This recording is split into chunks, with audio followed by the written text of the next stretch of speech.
Amigos, ¿cómo están? Muy buenos días. Qué gusto poder acompañarles en este día viernes 2 de junio de 2023. Se suma de vuelta el Agua Armizuquita y con nuevo corte de cabello. Aquí está la Deni Herrera. Buenos días. ¿Qué pasó? Cambios radicales en la vida. ¡Cambios!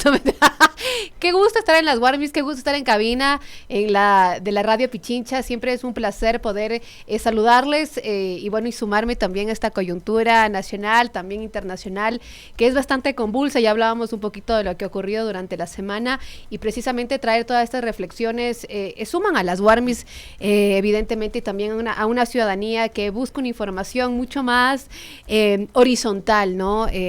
Sofi, la verdad que lo que ha pasado durante la semana trae bastantes repercusiones y además reacciones, pero bueno, aquí desde las Warmis hemos seguido casos que realmente han llamado muchísimo la atención y que también nos invitan a reflexionar como sociedad cómo estamos actuando, qué estamos permitiendo que pase, qué derechos estamos permitiendo que se vulneren, y pues hemos hablado de todo eso a lo largo de la semana. Y hoy no es la excepción, lista para estresarte, lista pues para conocer y también apoyar y respaldar las luchas de los hombres, de las mujeres que tienen que enfrentar diversas situaciones. Pues bueno, vamos a empezar entonces en las Warmis revisando algo que ayer habíamos comentado, esta nota que nuestra compañera Viviana Erazo había publicado. Ella ha podido hablar durante estos días con víctimas de violación y de una presunta red de prostitución que ha sacudido a la tercera división del ejército Tarqui en Cuenca. Ella ha publicado que 2 mujeres militares denunciaron haber sido violadas por sus compañeros bajo conocimiento y auspicio de autoridades de la institución.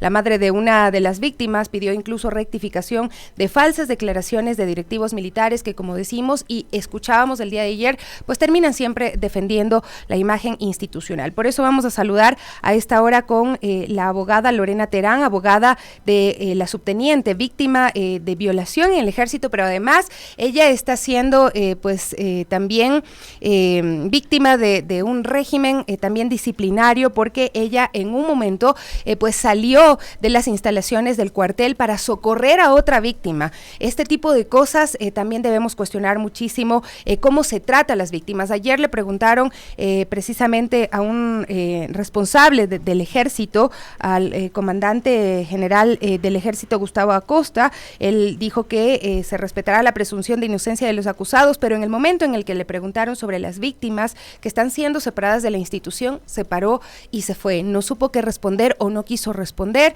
y pues esto sí llama la atención. Lorena, muchísimas gracias por acompañarnos el día de hoy. Ella está hoy desde Machala, así es que se conecta con nosotros vía telemática, pero ella es abogada de una de las subtenientes víctima también de violación en el ejército, y que lo decíamos también está enfrentando un proceso administrativo. ¿Cómo está, Lorena? Buenos días.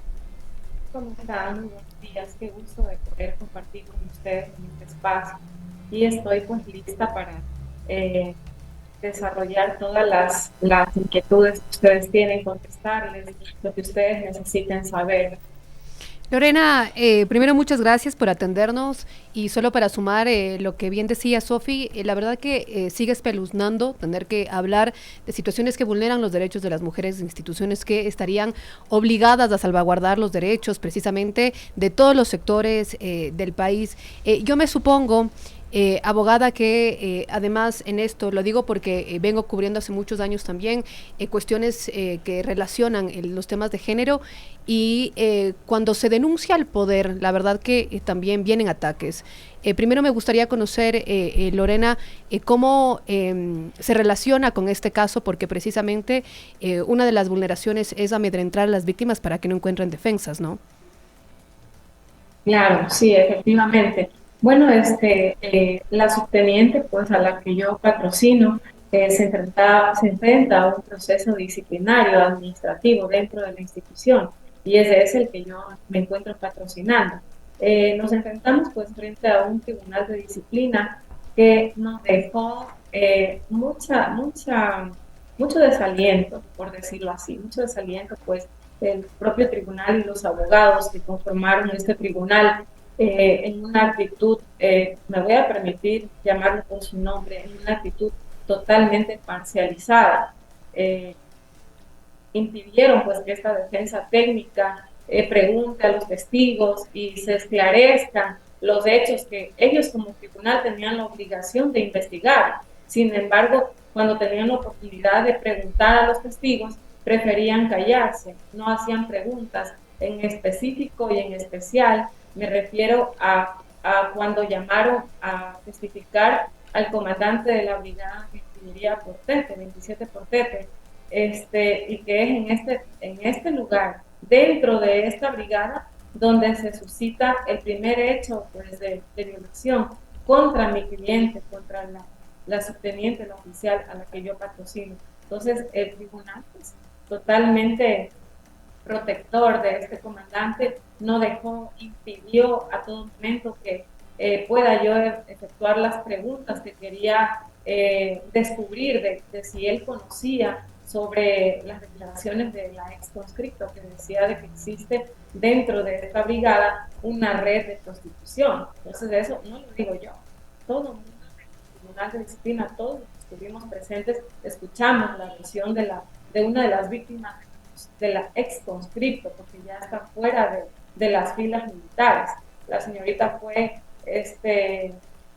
violentada sexualmente por 2 ocasiones. Ella lo contó frente al tribunal. El primer acto de violación lo habría sufrido el 16 de diciembre de 2022 fuera de la institución, fuera en un bar, y el segundo hecho pues de violación también fue fuera del cuartel, pero planeado por los superiores de ella. Le hicieron una invitación y la llevaron pues, a un hostal, y es ahí donde se da el segundo acto de violación a la misma persona, a la ex conscripto. Y en ese momento, cuando ella pide ayuda, es cuando interviene mi cliente, y para ayudarla y rescatarla del hostal, ahora pues es perseguida administrativamente, y veamos pues la resolución tiene que emitirse por parte del tribunal este día lunes, el lunes próximo.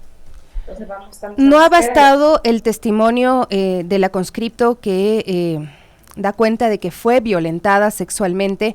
¿No ha bastado? Seguramente dudarán de su testimonio incluso, y evidentemente se tiene que hacer una investigación en ese caso, pues para que se pueda entender el por qué la subteniente abandona, además después de ella también haber sido víctima anteriormente de un caso de violación en el mismo contexto de las mujeres que están siendo agredidas en la tercera división del Ejército Tarqui, como pues ya se ha dado a conocer. Nuestra compañera Viviana nos ha contado de que se trataría de aproximadamente 40 conscriptas las que estarían involucradas como víctimas en esta red, en esta presunta red de prostitución por un lado, y quienes también han sido agredidas, violentadas, violadas por parte de los compañeros, ¿no? No bastó entonces esto, ella está explicando que tuvo que salir para socorrer a una compañera, y este testimonio, ¿cómo lo toman desde este tribunal disciplinario? Sí, efectivamente, Sofía, lo más sorprendente de todo es que con el testimonio de la propia víctima, que fue llamada por el mismo tribunal para que dé su versión sobre los hechos, no ha sido suficiente. No sé qué más prueba necesita el tribunal para poder sancionar a los presuntos pues implicados, ¿no? A los que están siendo investigados. Sin embargo, la víctima, frente a todos en el tribunal, ella reconoció a cada uno de los, digamos, de sus victimarios, de los presuntos victimarios, porque hasta que no exista una resolución en firme, no podemos llamarlos directamente como los autores o los, digamos, los procesados, ¿no? Dentro de este proceso. Entonces, ella dio las declaraciones, ella los reconoció, la víctima contó detalladamente cómo sucedieron los hechos. Además también testificó frente al tribunal de que lo que le pasó a ella fue una retaliación porque ella no accedió a firmar un contrato de servicios sexuales. Entonces, frente a todo digamos, a toda esta información que la víctima dio al tribunal, yo lo único que espero es que la institución, Fuerzas Armadas, en este caso específico, el ejército haga las investigaciones correspondientes y sancione a los responsables de estos delitos, ¿no? de un cúmulo de delitos que se llegaron a conocer en el Tribunal de Disciplina. La verdad que espeluzna, no tengo otra palabra, porque evidentemente cuando hablamos de vulneraciones estructurales también que hay para las mujeres, nos encontramos con este tipo de situaciones. Parte de lo que levanta también nuestra compañera Vivian Erazo es, por ejemplo, que cuando llega a la hostal encontró a la otra conscripta presente en el lugar y habría afirmado ya lo que usted dice, que se negó una de ellas.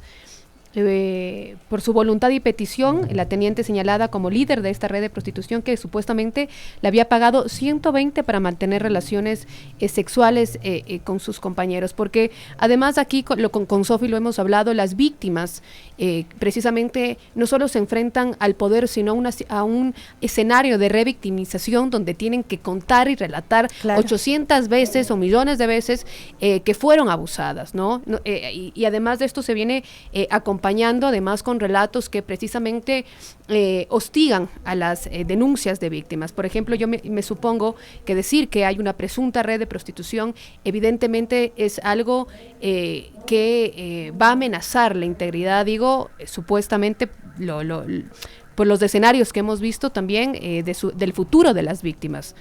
¿Cómo están? Sí, efectivamente, pues, Denise, es así.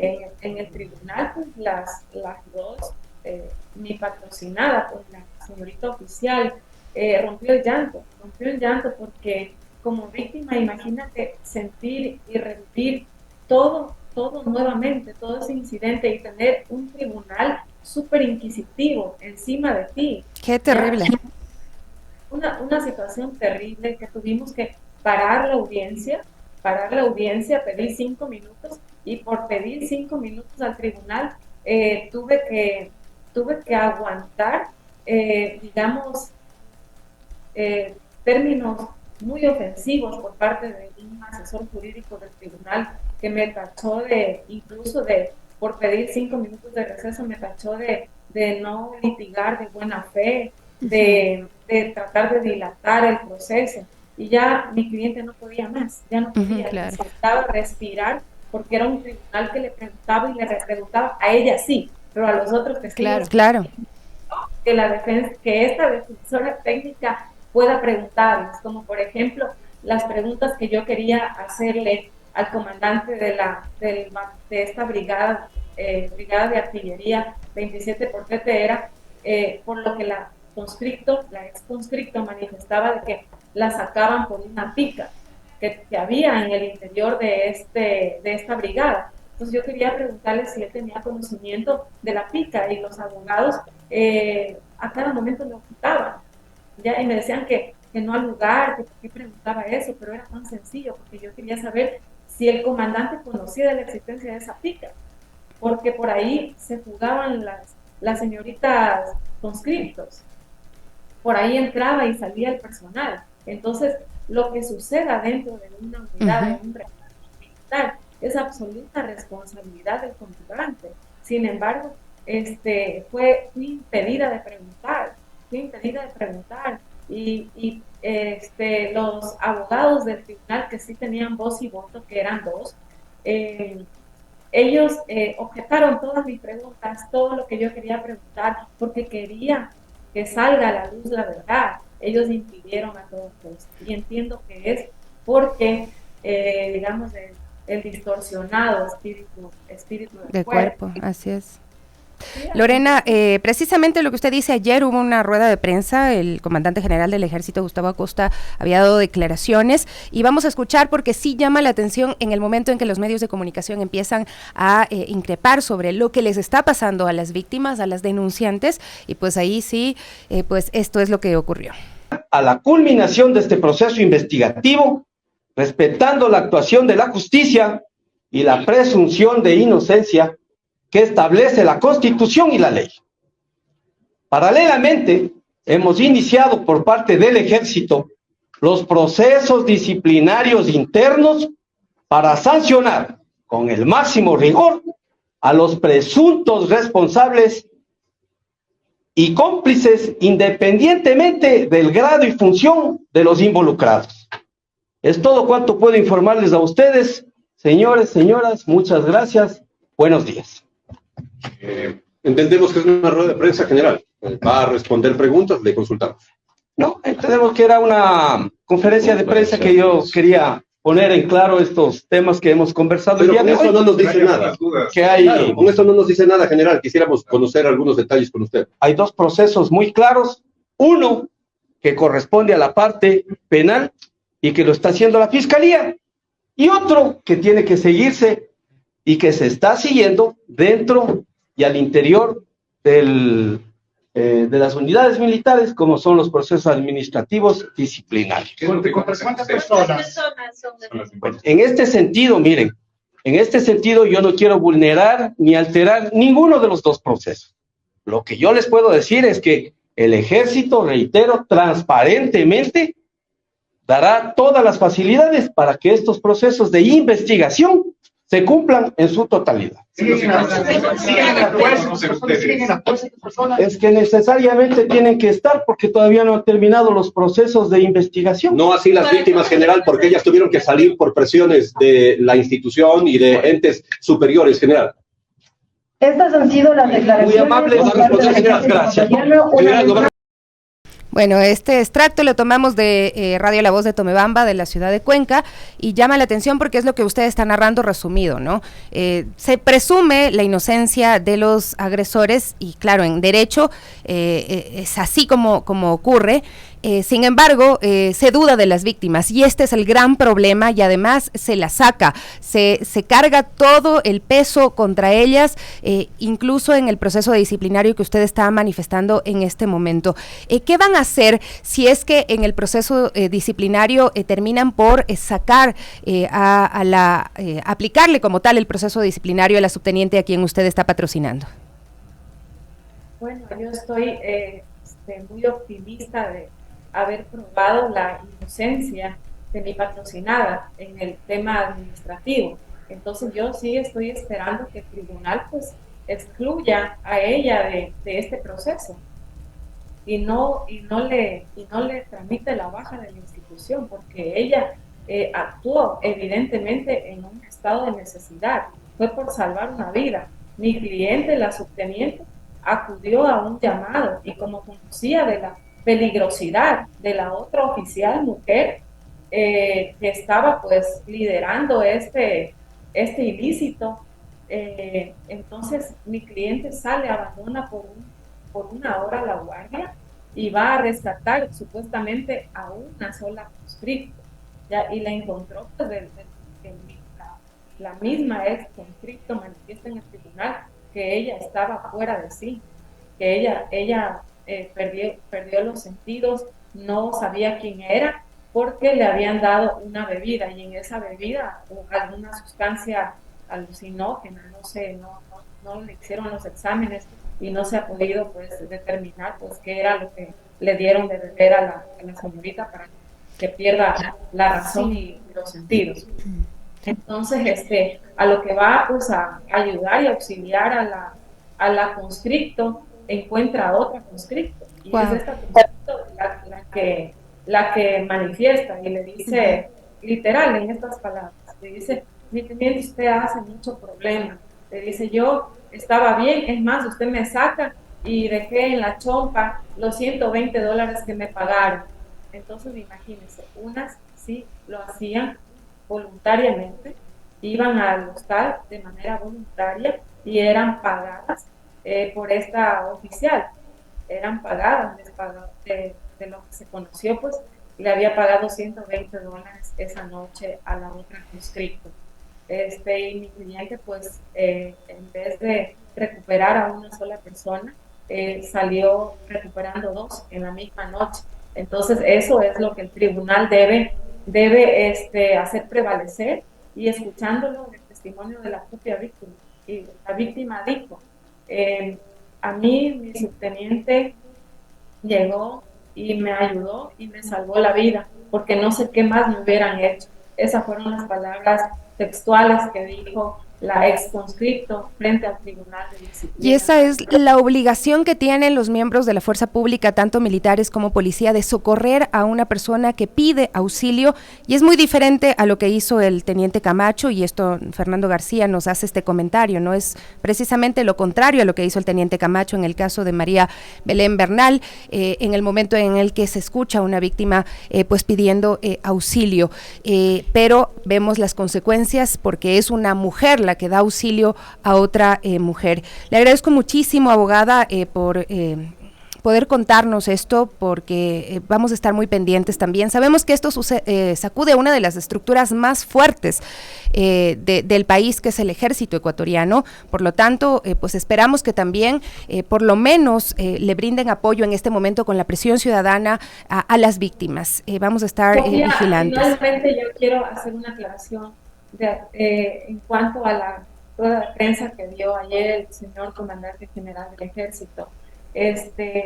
Manifestó de que él solamente conocía de un caso, que es desde la violación a la exconscripto, pero yo tengo aquí un documento que fue ingresado pues por la mamá de la otra víctima.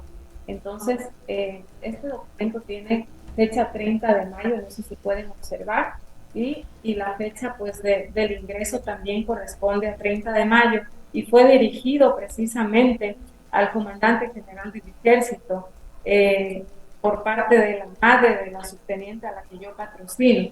Entonces, no puede decir de que él desconocía y que no sabe de que exista otro hecho, y que este hecho de violación sí se suscitó en el interior de la brigada. Entonces, son cuestiones que en realidad no sé qué es lo que sucede, ni por qué el comandante general del ejército no se anima a contar la verdad a la ciudadanía, porque la ciudadanía no es tonta, ¿no?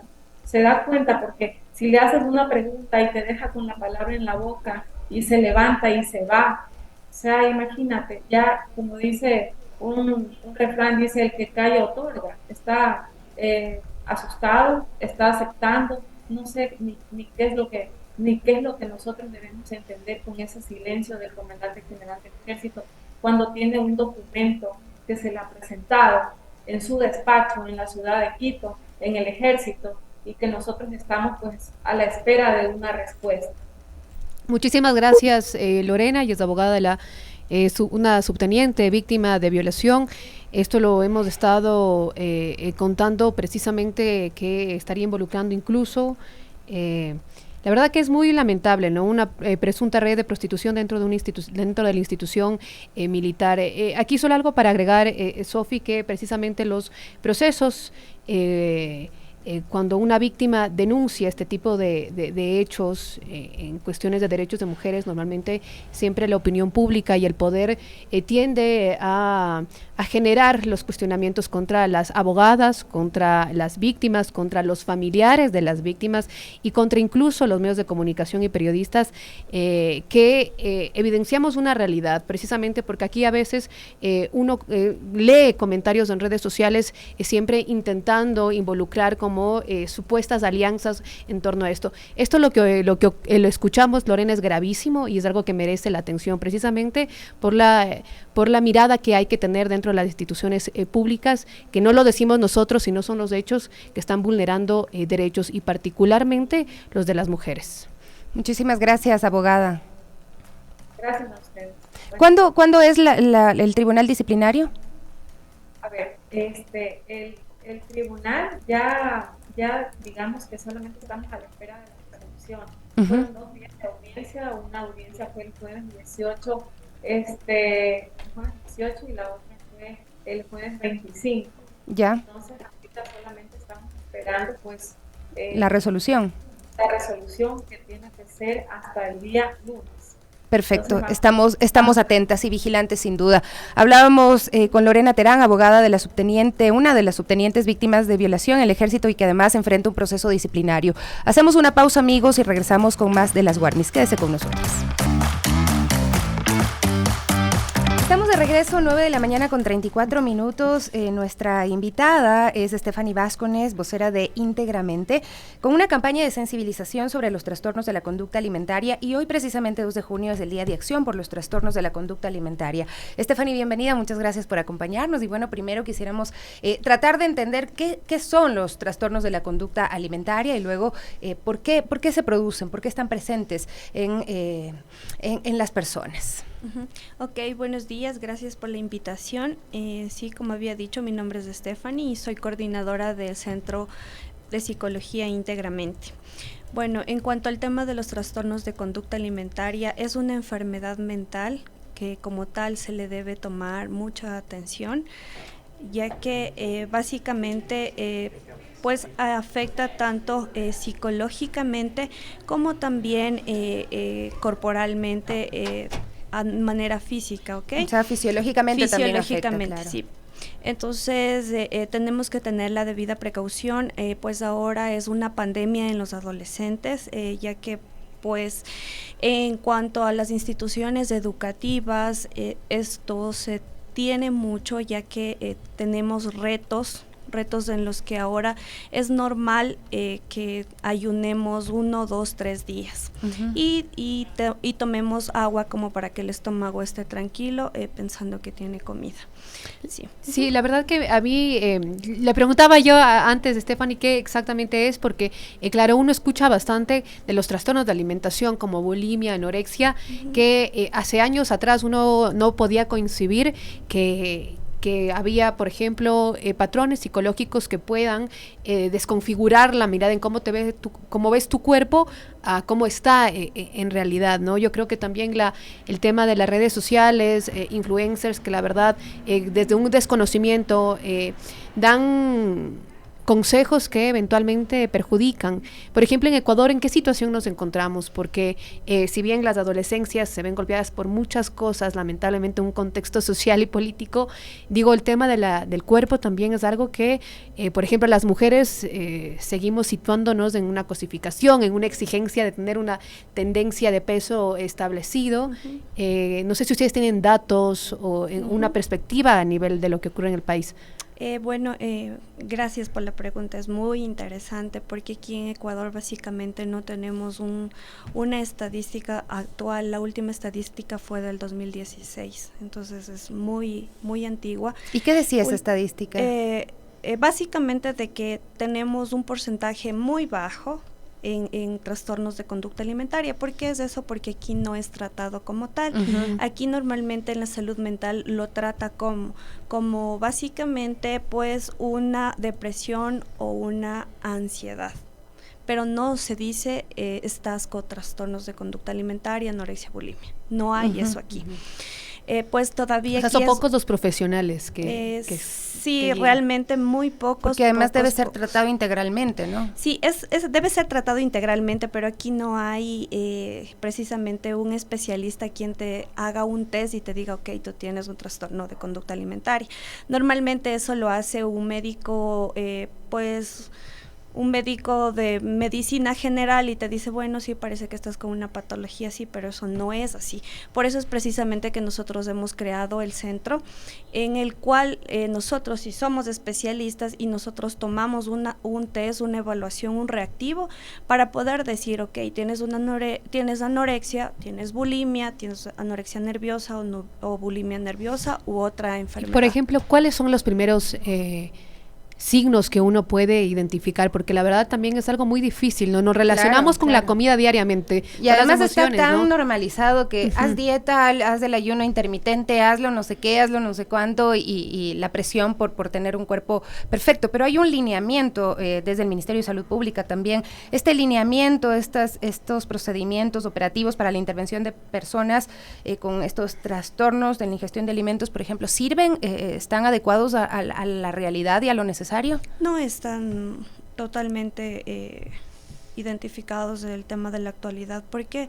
Porque aquí, como les indico, todavía no hay especialistas, no hay un centro que se especialice o que te pueda brindar ese servicio. Aquí, bueno, yo soy una persona que tengo trastornos de conducta alimentaria durante ya 15 años. Hace un año estuve hospitalizada en el Hospital San Juan de Dios. Entonces es uno de los pocos hospitales que hay acá en Ecuador y es privado, en el cual te pueden ayudar tratando este tema, pero ya en una hospitalización. Pero nosotros como tal, como centro íntegramente, estamos trabajando de manera preventiva, que eso es lo que nosotros queremos hacer, prevenir.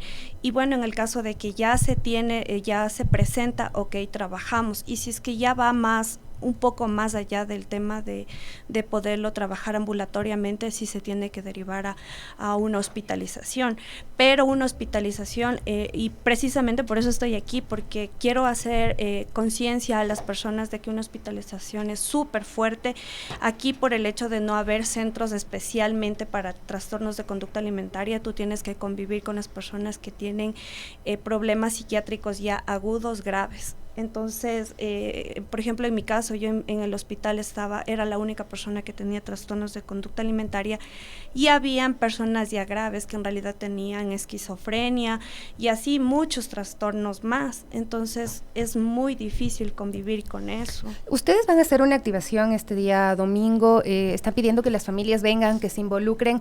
¿Por qué deberían los padres junto a los chicos enterarse de esto? Para poder de pronto captar las primeras señales. Es importantísimo que los padres acudan a esto. ¿Por qué? Porque precisamente aquí no hay una información real, aún es todo un tabú, todo es un mito. Entonces los papás creen que un trastorno de conducta alimentaria, su hijo está teniendo una moda.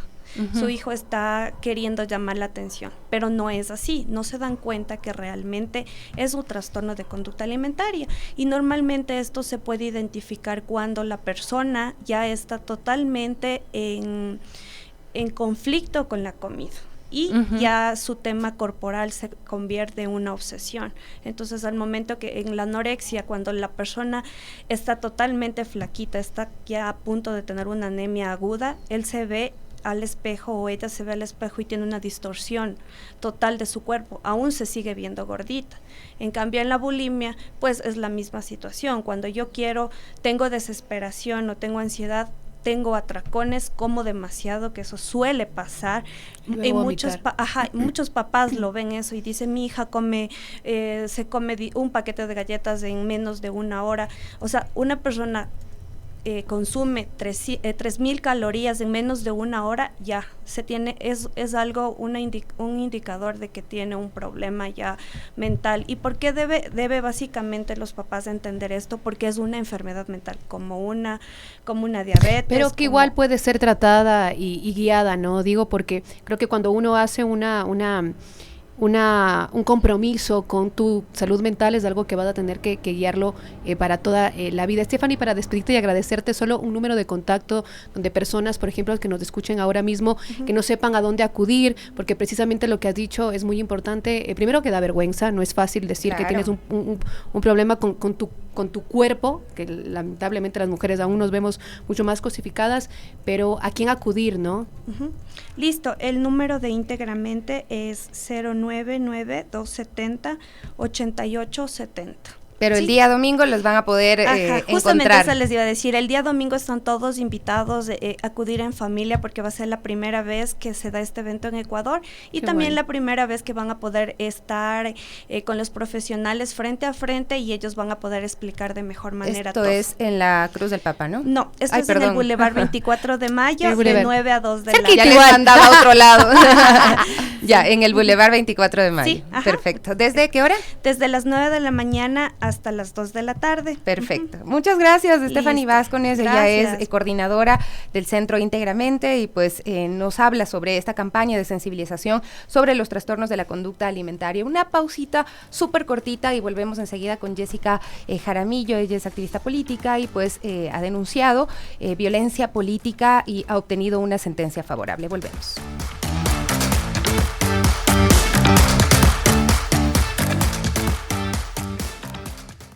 Novena Feria El Rinconcito de Pichincha. Este viernes 2 de junio ven y sigue nuestros programas en vivo mientras degustas y conoces los productos de nuevos emprendedores.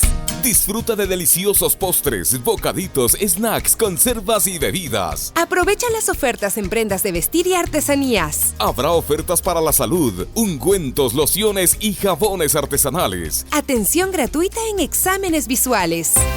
Asiste el viernes 2 de junio en horario de 9 a 14 horas en las instalaciones de Radio Pichincha. En La Mallorca, N24, 198 y Madrid. Y disfruta de música con los DJs del colectivo Vinil Attack en vivo. Radio Pichincha apoya a los emprendedores y sirve a su comunidad. Las Guarmis del Barrio.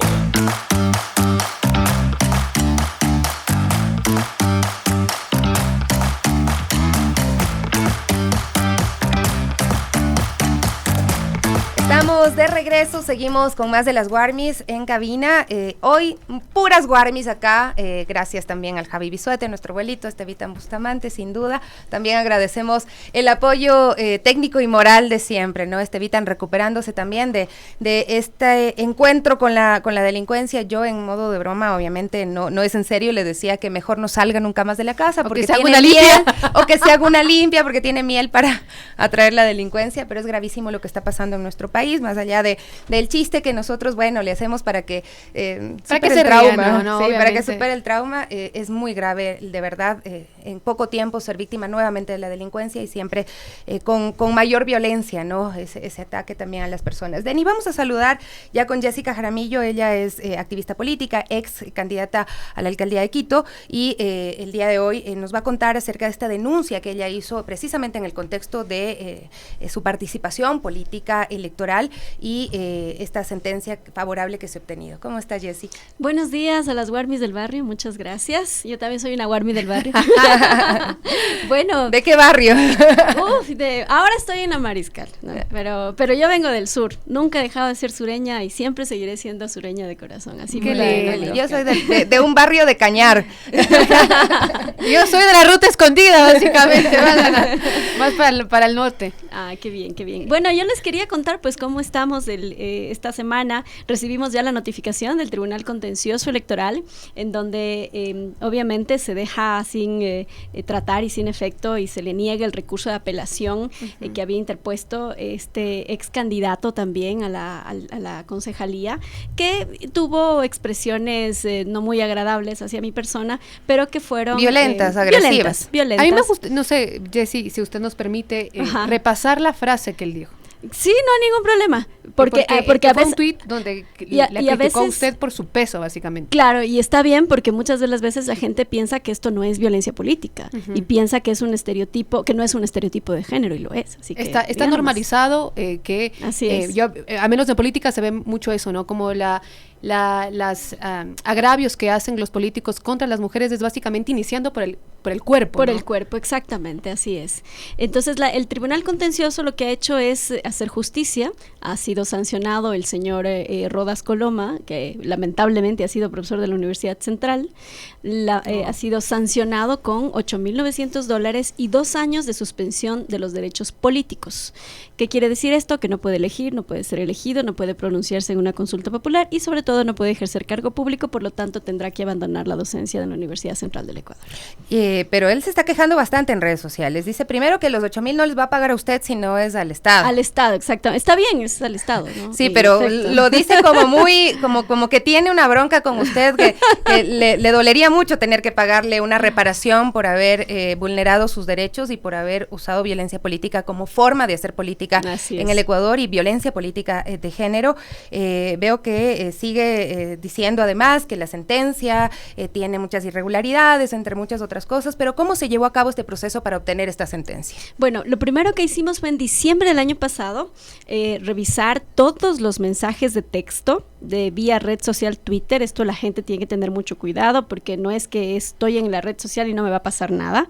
Entonces, revisamos de hecho este mensaje que él lo pone es mucho más digamos, liviano de todos los mensajes anteriores que existen, porque existen algunos en donde hay literalmente insultos, agravios y amenazas, pero como no estaba yo calificada como candidata, entonces no podía interponer contra usted, contra mí, exactamente. Entonces, este tipo de cosas, como no se pueden permitir, lo que hicimos fue materializar desde el primer mensaje, tomando en cuenta que obviamente yo fui la mujer que lideró el proceso de remoción del candidato en ese momento, alcalde Jorge Yunda, y luego fue candidato a la alcaldía, y obviamente este señor era candidato a concejal de la lista del señor Yunda. Sí. Entonces se entiende cuál es la animadversión.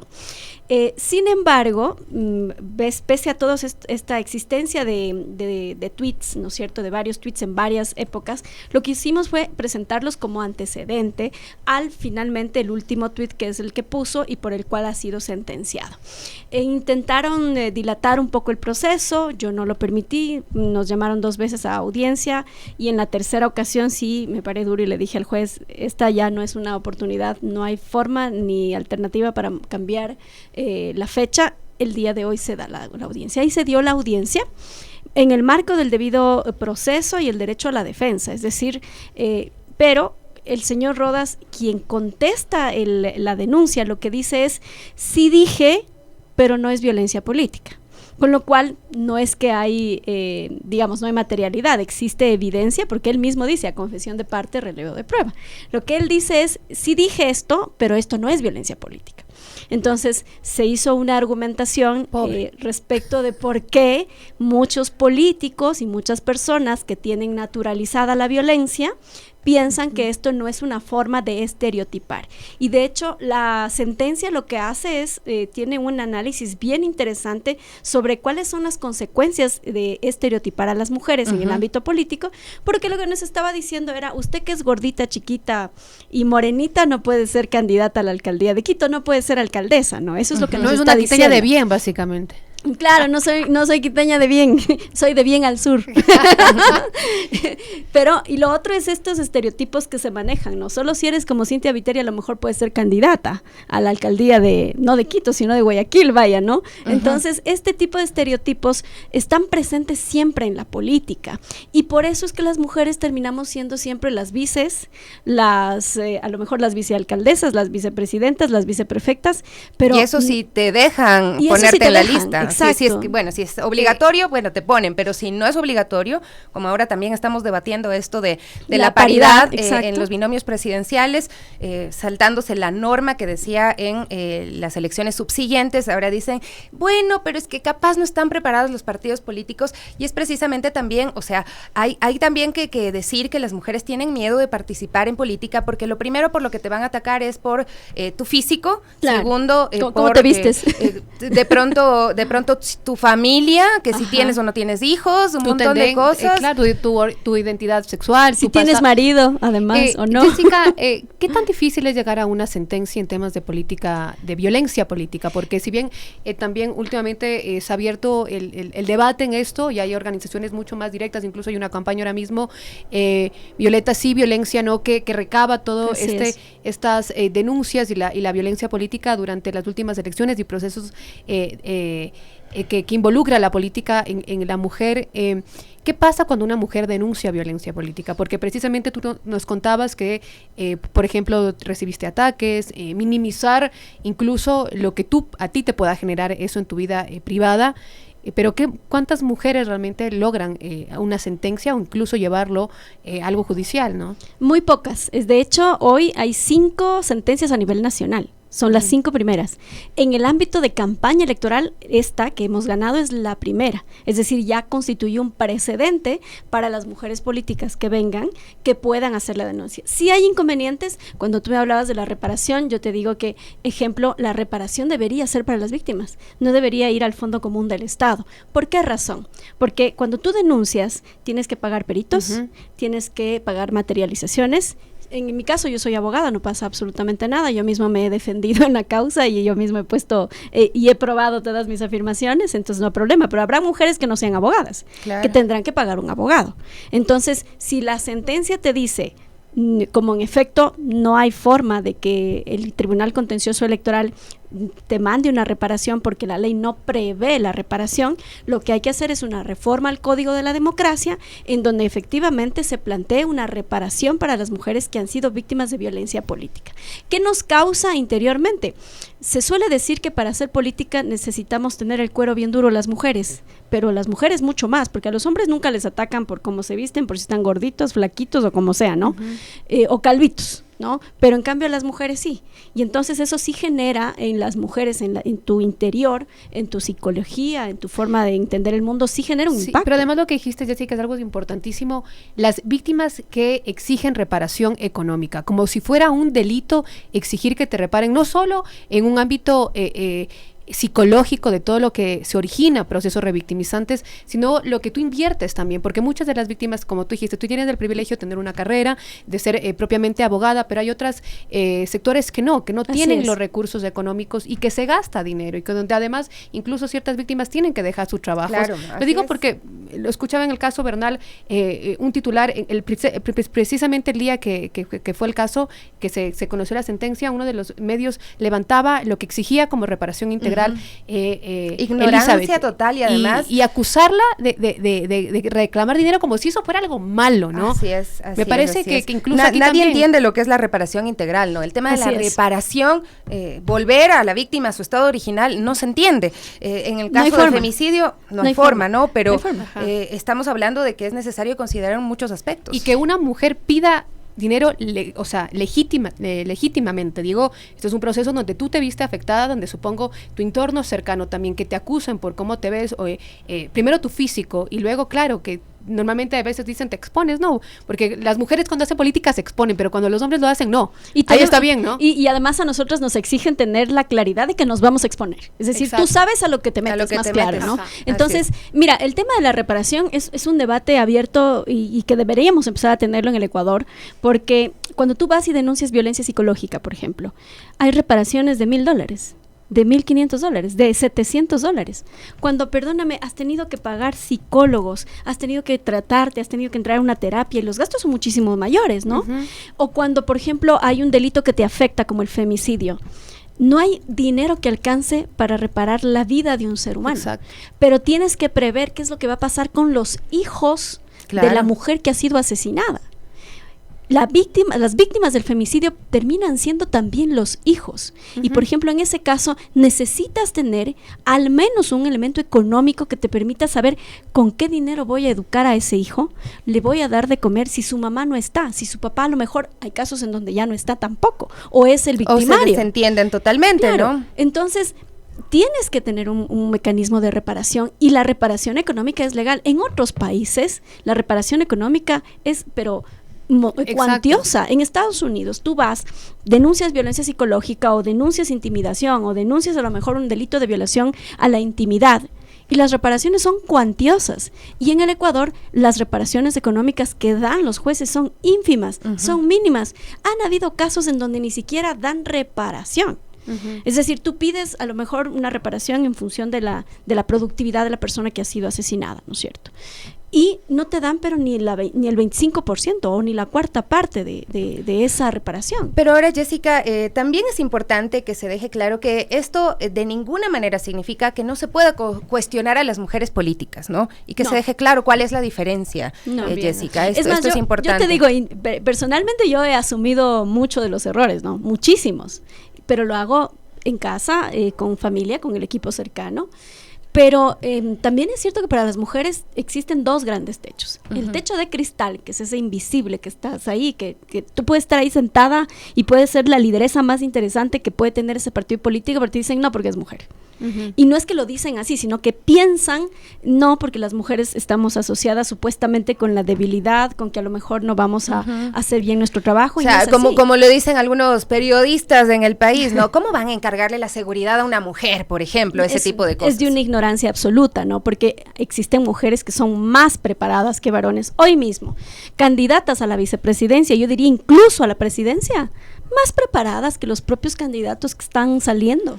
Pero a mí me parece importante lo que dice la Sofi, porque evidentemente en estas discusiones que tenemos sobre los roles de las mujeres o los roles impuestos básicamente a las mujeres, también en política las acusaciones o los argumentos de ciertas mujeres políticas también vienen construidas desde un machismo. Claro, así es. Entonces, desde un machismo además que te obliga y te dice, verás, no hay espacio en política, no hay espacio para todas. Solo puede entrar una. Y entonces nos han obligado de alguna manera a que creamos que tenemos que atacarle a la otra para nosotras entrar. Exacto. Y no, digo, si hay 20 escaños, por ejemplo, para la asamblea en Quito, ¿por qué no disputar los 20 y no solo uno? Porque nos han enseñado, desde esta sociedad patriarcal y machista que vivimos, nos han enseñado que tenemos que pelearnos entre nosotras para poder subir, ¿no es cierto? Para poder ascender. Y eso no es correcto.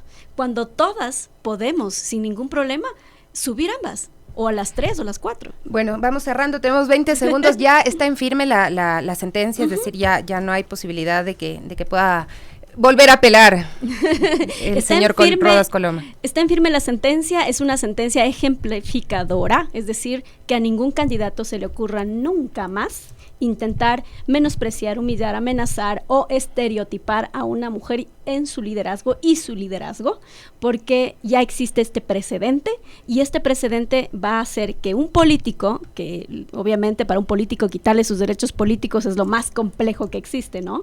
Entonces no podrá tener derechos políticos. Yo voy a comunicar ya a la Universidad Central cuando esté ejecutoriada la sentencia para que también de la docencia, de la academia, tenemos que sacar a los misóginos y a los machistas. Bueno, hay algunas denuncias también que había visto que entiendo se han tramitado también en contra de el personaje que estábamos mencionando. 10 en punto, nada más para finalizar quiero invitarles, hay una minga por el Día del Ambiente este fin de semana, domingo 4 de junio, 8:30 a 12:30 en el Parque Algarrobos en Cumbayá, a recuperar el ecosistema. Es una invitación que se hace en esta zona también para que lo tomen en cuenta.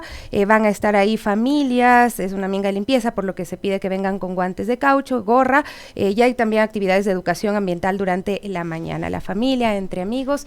Muchísimas gracias a Jessica Jaramillo, ex candidata a la alcaldía de Quito. Y gracias también a cada una de las mujeres que nos cuentan sus historias, como hoy lo han hecho también la abogada de las víctimas de violación de una presunta red de prostitución en la división del Ejército Tarqui, en la tercera división del Ejército Tarqui en Cuenca. Hoy fue un programa hermoso, estamos retransmitiendo las Warmis en YouTube también, en nuestros canales, así que súmese a compartir todo el contenido que hacemos desde acá con mucho amor, con mucha pasión también, a buscar una comunicación horizontal. Y también venga a la radio, porque está el Rinconcito de Pichincha hoy aquí.